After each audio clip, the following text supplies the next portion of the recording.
ସମସ୍ତଙ୍କୁ ଜୟଗୁରୁ। ଆଜି ଆମେ ଜାଣିବା ଦେବଲୋକ କ'ଣ ଏବଂ ଦେବଲୋକ ବୋଲି କିଛି ଅଛି କି ନାହିଁ।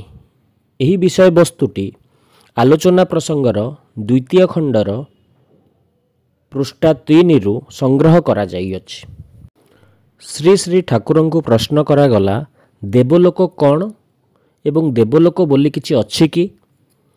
ଶ୍ରୀ ଶ୍ରୀ ଠାକୁର ୟାର ଉତ୍ତରରେ କହିଲେ, ଦେବତା ଅର୍ଥ ଯିଏ ଦୀପ୍ତି ପାଆନ୍ତି। ଦେବଲୋକ ମଣିଷ ଜୀବନର ଗୋଟିଏ ସ୍ତର। ମଣିଷ ଯେତେବେଳେ ତାର ସକଳ ବୈଶିଷ୍ଟ୍ୟ ସହ ତାର ପାରିପାର୍ଶ୍ୱିକର ପରିପୂରଣ ଓ ଭିତର ଦେଇ ସେମାନଙ୍କର ପ୍ରତ୍ୟେକଙ୍କର ଶ୍ରଦ୍ଧା ଓ ଅନ୍ତରାଶର ପାତ୍ର ହୋଇ ଛିଡ଼ା ହୁଏ, ମଣିଷର ଇଷ୍ଟାନୁଗ ସେବାରେ ତାର ଜୀବନ ସେତେବେଳେ ଦୀପ୍ତି ଲାଭ କରି ଅଗ୍ରସର ହୁଏ। ସ୍ୱତଃସ୍ଫୂର୍ତ୍ତ ଚାରିତ୍ରିକ ଅଭିବ୍ୟକ୍ତି ଓ ଅନୁରଞ୍ଜନାରେ ସେତେବେଳେ ସେ ଦେବଲୋକରେ ବାସ କରେ।